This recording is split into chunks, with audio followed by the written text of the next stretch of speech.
अहम डेवलपमेंट इस वक्त सामने आई है। Lieutenant general Mohammad Asim Malik DG ISI तैनात किए गए हैं। लेफ्टिनेंट जनरल आसिम मलिक 30 सितंबर को अपनी नई जिम्मेदारियां संभालेंगे और नदीम अंजुम साहब के रिटायरमेंट के बाद यह अहम फैसला लिया गया है। इससे कबल जब इस वक्त तैनाती नहीं हुई थी, मुख्तलिफ किस्म की बातें हो रही थी, सोशल मीडिया पर गर्दिश कर रही थी, लेकिन तमाम तर चीज़ों की नफ़ी की गई है। ISPR ने इस बात को वाज़ेह किया है कि lieutenant general Mohammad Asim Malik DG ISI तैनात कर दिए गए हैं। उनकी सलाहियतों को देखते हुए यकीनी तौर पर यह ओहदा उनको सौंपा गया है। 30 सितंबर को अपनी नई जिम्मेदारियां संभालेंगे। बलूचिस्तान में इन्फेंट्री डिवीज़न रहे हैं। इसके साथ साथ जब वो पास आउट हुए तो एजाज़ी शमशीर से भी उनको नवाजा गया। शुरू से ही यकीनी तौर पर बेहतरीन सलाहियतों के हामिल एक लाइक फाइक ऑफिसर चुके हैं। उनकी सलाहियतों को देखते हुए यह अहम ओहदा दिया गया है।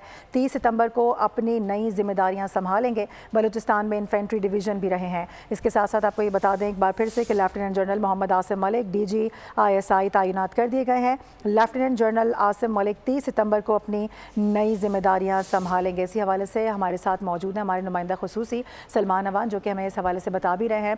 सलमान, जिस तरह से मुख्तलिफ नाम सामने आ रहे थे और इस अहम ओहदे को भी निशाना बनाया जा रहा था, किस तरह से गुफ्तगू की जा रही थी, मुख्तलिफ चहमगोइयाँ हो रही थी, तमाम तर चीज़ों की नफ़ी कर दी गई है। आज ही बड़ा अहम नाम सामने आ गया है जो यकीनी तौर पर एक साफ शफाफ किरदार है।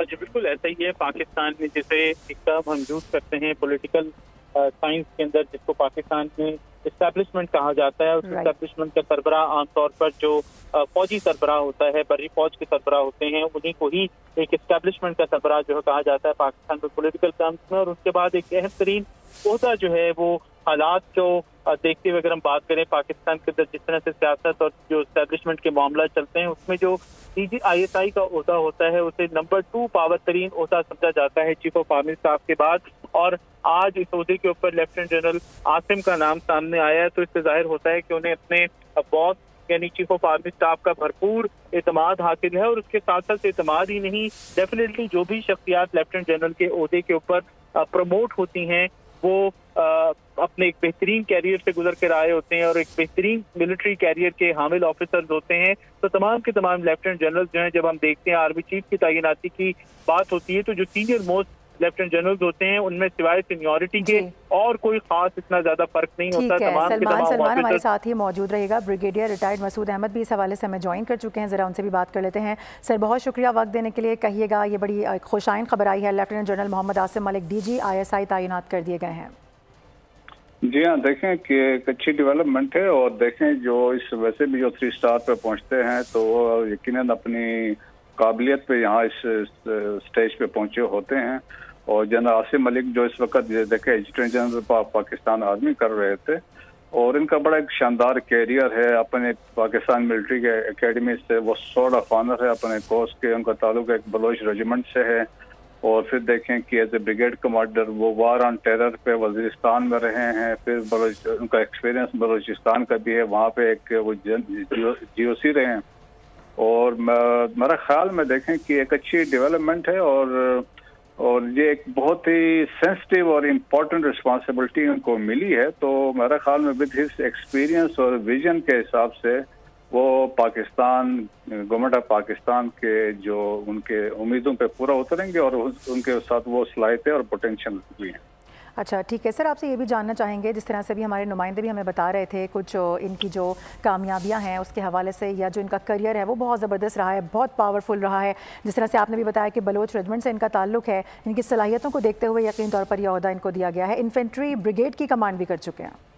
जी हाँ, देखें जब सलाहियत की बात करते हैं, जब एक आप सोर्ड ऑफ ऑनर लेते हैं तो PMS से लेते हैं तो one of the best overall cadet होता है, तो वो भी इन क्रेडिट इनको जाता है। फिर अब जो उसके बाद जो है सब्सिक्वेंटली जो कमांड एंड स्टाफ कॉलेज है, वार कॉलेज है और फॉरेन कोर्सेज है, royal defence college United kingdom के फारिग तहसील भी हैं। और फिर एक्सपीरियंस देखें ना कि जब हम बात करते हैं वार ऑन टेरर में वजीरिस्तान में, वहाँ पे उन्होंने एक ब्रिगेड कमांड किया, तो वो एक्सपीरियंस भी है। फिर बलूचिस्तान के अंदर उन्होंने डिवीजन भी कमांड किया है, फिर लेफ्टिनेंट जनरल भी रहे हैं।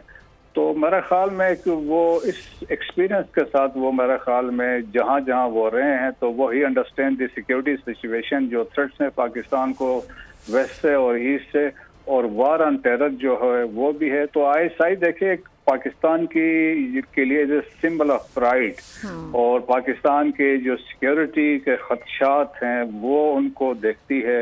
और मेरे ख्याल में आज तक पाकिस्तान में जितनी जो हाई वैल्यू टारगेट्स हुए हैं या प्रीएम्पशन पाकिस्तान की तरफ से की गई है टेररिस्ट हमलों के खिलाफ, तो वो क्रेडिट इंटर सर्विसेज इंटेलिजेंस को जाता है। एक प्रोफेशनल इदारा है तो उसके ऊपर एक प्रोफेशनल जनरल ऑफिसर वहाँ पे चले गए हैं, तो मेरे ख्याल में पाकिस्तान के लिए और पाकिस्तान आर्मी के लिए खुश आएंगे। बिल्कुल, अगर साबिक DGI की बात की जाए नदीम अंजुम साहब के हवाले से भी, तो उनका भी बड़ा शानदार करियर रहा और उनकी जो सलाहियतें थी उसको देखते हुए उनको एक्सटेंशन भी मिला, उस किरदार को उन्होंने बड़े अहम तरीके से निभाया। उसके बाद फिर हम ये देखते हैं कि ये एक अहम डेवलपमेंट इस वक्त सामने आई है। सर, इसके हवाले से थोड़ा सा ये भी बताइएगा कि जिस तरह से आप इनके करियर पर बात कर रहे हैं, इनकी जिम्मेदारियाँ किस तरह की हो सकती हैं? देखें, जिम्मेदारियाँ जहाँ हम बात करते हैं, एक तो आजकल जिस तरह पाकिस्तान को सिक्योरिटी थ्रेट्स हैं और स्पेशली वार ऑन टेरर की वजह से अफगानिस्तान के जो डेवलपमेंट्स हुई हैं वहाँ पे जब से तालिबान ने टेक ओवर किया 2021 के बाद से जिस तरह सर्च है हमने देखी है पाकिस्तान में टेररिस्ट एक्टिविटीज में, खैबर पख्तूनख्वा है, बलूचिस्तान है, तो एक वो सीरियस है और इसमें होस्टाइल एजेंसीज की इन्वॉल्वमेंट है। फिर देखें इम्पोर्टेंस है ईस्टर्न बॉर्डर की जो हमारा एनिमी है वो इंस्ट्रूमेंटल है, वो इन सबको यूज कर रहा है, चाहे वह खैबर पख्तूनख्वा है, बलूचिस्तान है। तो सबसे पहले तो security of the country is the foremost है जो रिस्पॉन्सिबिलिटी होगी, जो ISI ऑलरेडी लुक आफ्टर कर रही है। तो मेरा ख्याल में that will be the foremost security होगी और इसके बाद सब्सिक्वेंटली जो है वार ऑन टेरर में जो इनकी इंटेलिजेंस इनपुट होती है और मेनली जो मेजर इनपुट आती है या इंटेलिजेंस बेस्ड ऑपरेशंस होते हैं या हाई वैल्यू टारगेट्स के कैप्चर करते हैं, तो इसमें इनपुट जो होती है वो ISI की तरफ से आती है। और देखें हमारे पास रिसेंटली हमने देखा जिस तरीके से गुलजार इमाम शाम्बे या दूसरे लोग पकड़े गए थे, उसमें भी जो मेन रोल था, कलीदी रोल था, वो ISI के चीफ का था। जी ठीक है, ब्रिगेडियर रिटायर्ड मसूद अहमद साहब हमारे साथ मौजूद थे, इस अहम डेवलपमेंट पर गुफ्तगू कर रहे थे। सर बहुत शुक्रिया।